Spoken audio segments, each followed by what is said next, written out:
Hello friends, स्वागत है आपका आपके अपने लीगल चैनल सोच व प्रहार में। मैं हूं एडवोकेट सनी शर्मा। दोस्तों, आज की इस वीडियो में मैं आपको बताने वाला हूं कि जो आपके केसेस चल रहे हैं इनको आप जल्दी कैसे निपटा सकते हैं। इस पर दोस्तों पहले भी मैं वीडियो लेकर के आया था, वहां भी मैंने आपको कुछ टिप्स एंड ट्रिक्स बताई थी और उसके अलावा अपने अनुभव के आधार पर मैं आपको कुछ चीजें और बता रहा हूं, क्योंकि ये सबसे बड़ी समस्या होती है कि कोई मुकदमा है उसकी कोई टाइम लिमिट ही नहीं है। वो 4 साल भी चल रहा है, 5 साल भी चल रहा है, या फिर कई मामलों में 10 साल या उससे ज्यादा टाइम भी ले रहा है। तो दोस्तों ऐसे में हम क्या करें? अब इसमें एक जो सिंपल तरीका है, बोलते हैं आप हाई कोर्ट से डायरेक्शन लेके आ जाइए, हाई कोर्ट डायरेक्शन दे देगी तो लोअर कोर्ट उसके अकॉर्डिंग मामले को जल्दी खत्म कर देगी। लेकिन दोस्तों इसका प्रैक्टिकल एंगल यह है कि हाई कोर्ट तभी किसी मामले में डायरेक्शन देती है जब वो अति आवश्यक हो और उसको चलते हुए कम से कम 5 साल हो गए हों, उसके बाद ही आप डायरेक्शन ले सकते हैं।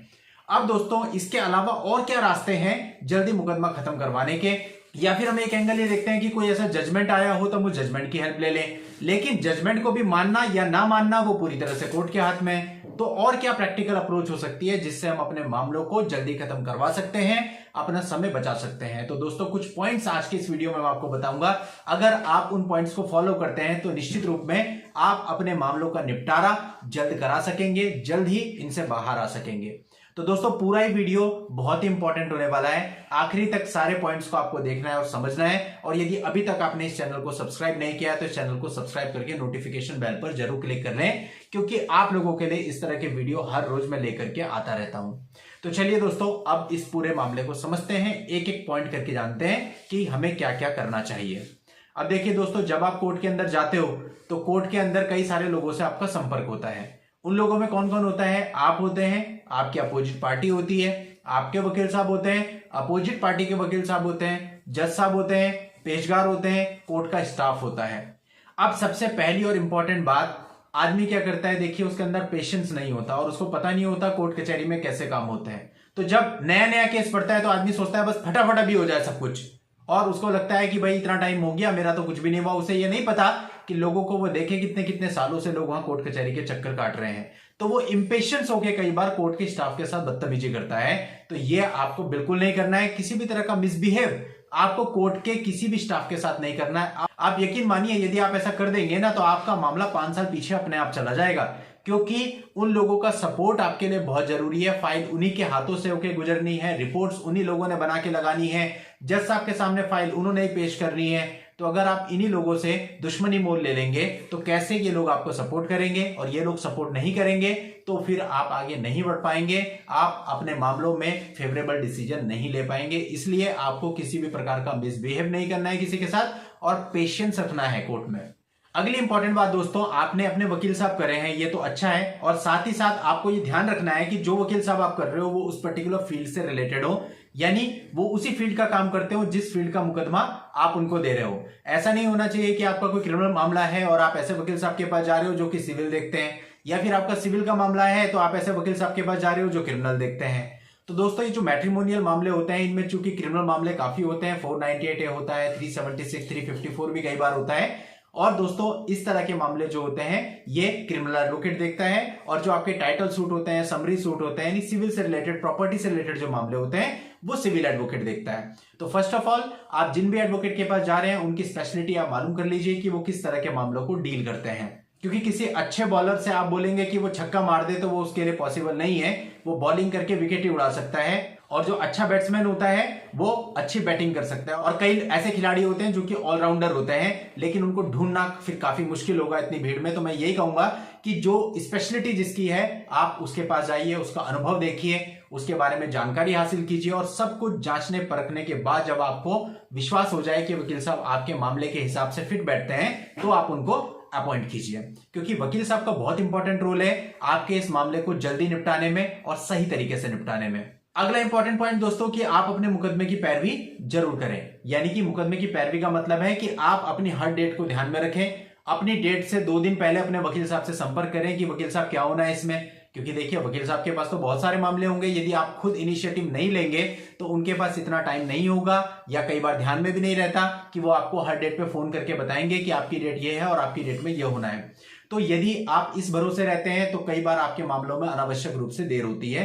तो इसलिए यदि आप खुद सजग रहेंगे, अपनी हर डेट से पहले आप खुद वकील साहब से पूछेंगे हाँ जी क्या करना है, क्या होना है, इसमें मेरे आने की जरूरत है या नहीं है, और कोशिश करिएगा कि आप अपनी हर डेट पर कोर्ट में अपीयर हो। कभी मजबूरी हो जाए नहीं आ सकते वो बात अलग है, लेकिन अगर आप अपनी हर डेट पर कोर्ट में अपीयर होंगे तो आपको आपके मामले की जानकारी रहेगी, आपको पता रहेगा आपके मामले में क्या हो रहा है। और दूसरा, कोर्ट का जो स्टाफ होता है, जैसे कि पेशगार हो गए, वहां पर और लोग होते हैं कई सारे, उन सबसे आपकी जान पहचान भी होती है, उन्हें पता चलता है कि हाँ भाई इस पर्टिकुलर बंदे का कोई केस चल रहा है, तो हमेशा आपको अच्छे से डील करते हैं। इसके अलावा दोस्तों, जब आप वहां पर जाएं कोर्ट के अंदर, तो आपका प्रेजेंस ऑफ माइंड यानी आपका सजग होना बहुत जरूरी है। यानी आप कोर्ट रूम के अंदर खड़े हैं, सामने वाली पार्टी कुछ कर रही है, कोई एप्लीकेशन दे रही है, कुछ भी मतलब कुछ भी कर रही है कोर्ट के अंदर, तो आपको पता होना चाहिए वो क्या कर रही है। आपका दिमाग बिल्कुल सजग होना चाहिए, आपको पता होना चाहिए उन्होंने क्या स्टेप लिया, ताकि आप उसके अकॉर्डिंग अपने वकील साहब को बता सको, यदि उस समय आपके वकील साहब वहां पर मौजूद नहीं है। अब दोस्तों, ये जो डीले है, मामले इतने लंबे लंबे चलते हैं, इनमें बहुत सारे फैक्टर्स का रोल होता है। एक फैक्टर नहीं है, बहुत सारे फैक्टर्स हैं। कोर्ट्स में काम इतना ज्यादा पेंडिंग है, ये बात, और जो दूसरी पार्टी होती है ना, जो वीक पार्टी होती है, जिसका केस कमजोर होता है, वो हमेशा चीजों को डिले करने की कोशिश करती है। तो क्या करती है, हमेशा ला करके एक एडजॉर्नमेंट डाल देती है कि हमें नई डेट दे दी जाए, तो वो उसको डिले करने की कोशिश करती है। अब आपको अपनी तरफ से क्या करना है, इस डिले को रोकना है। आप कैसे रोकेंगे, यदि आप कोर्ट में अपीयर हैं और सामने वाली पार्टी की एडजॉर्नमेंट आ जाती है, तो आप उस एडजॉर्नमेंट को पढ़िए और उस पर ऑब्जेक्शन लिख दीजिए, स्ट्रांगली उसका पोस्ट कीजिए, आप या आपके वकील साहब के द्वारा करवाइए, और कोर्ट को बताइए कि इस एडजॉर्नमेंट की वजह से आपका कितना नुकसान हो रहा है, फाइनेंशियली भी आपका नुकसान हो रहा है, और आप कहां से आए हैं डेट पे। हो सकता है आप बहुत दूर से डेट पर आ रहे हो, तो आप कोर्ट को बताइए कि मैं इतना दूर से आया हूं और मेरा इतना पैसा किराया भाड़े में गया है, मैं अपना काम छोड़ करके आया हूं, मेरा इतना लॉस हुआ है सर, तो ये एडजॉर्नमेंट एक्सेप्टेबल नहीं होनी चाहिए। यदि बहुत ही जरूरी जेन्युइन एडजॉर्नमेंट हो तो उस पर कॉस्ट लगवाइए कि इस पर कॉस्ट लगाई जाए, और जो अपोजिट पार्टी होगी वो आपको एक कॉस्ट देगी, जो भी कोर्ट ऑर्डर करेगी कि इतना पैसा इनको दीजिए, तब ये एडजॉर्नमेंट एक्सेप्ट होगी। तो जब भारी भरकम कॉस्ट उनके ऊपर लगेगी, तो वो अगली बार एडजॉर्नमेंट देने से पहले सोचेंगे, और जब भी एडजॉर्नमेंट दें आप सेम बात लेकर के आइए, तो आप देखेंगे कि उनकी एडजॉर्नमेंट देनी भी बंद हो गई। लेकिन यदि आप खुद कोर्ट में अपीयर ही नहीं है, फिर तो सामने वाली पार्टी एडजॉर्नमेंट पे एडजॉर्नमेंट देती रहेगी और आपका केस पीछे पीछे जाता रहेगा। इसको मोटे से एग्जाम्पल से समझिए दोस्तों, आप देख रहे हैं कोर्ट में 1.5 महीना 2 महीने में एक डेट लगती है, यदि एक साल में 10 एडजॉर्नमेंट भी आ गई, तो आपका मामला सीधा सीधा 1.5-2 साल पीछे चला गया। अब ऐसा तो बहुत आम होता है कि एडजॉर्नमेंट तो आती है, लेकिन हम उसे कभी कैलकुलेशन में नहीं लेते, और हम कोर्ट में अपीयर नहीं होते हैं, तो डेट पे डेट लगती जाती है, और हमारा मामला हर बारी में 1.5 से 2 महीना पीछे होता जाता है। अब दोस्तों, हम स्वयं अपनी वजह से, क्योंकि हम कोर्ट में अपीयर नहीं हुए, क्योंकि हम प्रेजेंट नहीं थे, इसकी वजह से जो हमारा मामला था वो अभी 3-4 साल पीछे चला गया। क्योंकि एक साल के अंदर अंदर अगर 5 एडजॉर्नमेंट भी आ गई दोस्तों, तो आपका मामला 1 साल और आगे बढ़ गया, अगर हम 2 महीने का गैप मान के चलें। और अगर 3 साल के अंदर ऐसे ही एडजॉर्नमेंट आती रही, तो आपका मामला 3 साल और पीछे चला गया। यानी सीधा सीधा जो मामला आपका 3 साल में खत्म हो सकता था, वो अब 6 साल में खत्म होगा। यानी आपके मामले की जो अवधि है वो डबल हो गई। किसकी वजह से हुई? आपकी वजह से, क्योंकि आप कोर्ट में अपीयर नहीं हुए। तो यानी बाकी फैक्टर्स तो हैं ही, लेकिन कई बार आप खुद की वजह से भी अपने केस में डिले कर देते हो, लेकिन उसका एहसास आपको नहीं होता, और ये बहुत बड़ा फैक्टर होता है। कम से कम इतने साल आपका मुकदमा चला है, उसके आधे टाइम में खत्म हो सकता था अगर आपने उसमें प्रॉपर पैरवी की होती। तो इस फैक्टर पे आपको ध्यान देना है, कैलकुलेशन लगाइएगा घर में बैठ के। इसके अलावा दोस्तों, जब सामने वाली पार्टी कोई भी एप्लीकेशन मूव करती है और आप कोर्ट में अपीयर हैं, तो आप उस एप्लीकेशन को लेकर के उसको अच्छे से पढ़ लीजिए, ये आपका राइट है पढ़ना। और अगर उस एप्लीकेशन में आपको कुछ भी लगता है, तो उसका जवाब आप तैयार कीजिए स्वयं या अपने वकील साहब के द्वारा, और उसको कोर्ट में जल्द से जल्द फाइल करें, ताकि उस एप्लीकेशन के बेस पे फिर ऐसा ना हो कि 5 डेट या 10 डेट निकल जाए। इसी तरह से डिले होता है दोस्तों, एक एक कागज 1-1 साल आपके मुकदमे को डिले कर देता है। तो अब ये आपको सोचना है कि किस तरह से चलना है। इसके अलावा दोस्तों, जज साहब बहुत इंपॉर्टेंट फैक्टर होते हैं। अब देखिए, जो आदमी हर बार कोर्ट के अंदर आ रहा है, जज साहब उसको देखते हैं कि हाँ यार ये प्रेजेंट होता है कोर्ट के अंदर, कोर्ट का स्टाफ उसको देखता है, और आप कहीं ना कहीं अपनी जेन्युइननेस दिखाते हो। जब आप बचने की कोशिश करते हो, भागने की कोशिश करते हो, तो कोर्ट को भी लगता है कि यार आदमी अपीयर ही नहीं हुआ, कोर्ट आपके फेवर में कभी नहीं रहेगी। लेकिन अगर आप जेन्युइनली कोर्ट के अंदर आ रहे हो और जो भी आपकी परेशानी है आप जज साहब को और कोर्ट को बता रहे हो, तो कहीं ना कहीं एक सॉफ्ट कॉर्नर आपका उनके मन में आ जाता है कि भाई ये आदमी हर डेट पे आता है और जेन्युइन बंदा है। तो जज साहब भी आपके अगेंस्ट ऑर्डर एकदम से नहीं करते, वो सोचते हैं चीजों को कि नहीं यार, अगर आप 2 डेट पे नहीं भी गए ना, तो भी जज साहब सोचेंगे नहीं यार ये तो हर डेट पे आता है, अब 2 डेट पे नहीं आया तो कोई प्रॉब्लम हुई होगी, तो वो आपके अगेंस्ट एकदम से ऑर्डर नहीं करेंगे। तो इसलिए दोस्तों, अपनी एक अच्छी इमेज आप कोर्ट के सामने, जजेस के सामने और पूरे स्टाफ के सामने बना के रखिए, तभी काम चलेगा।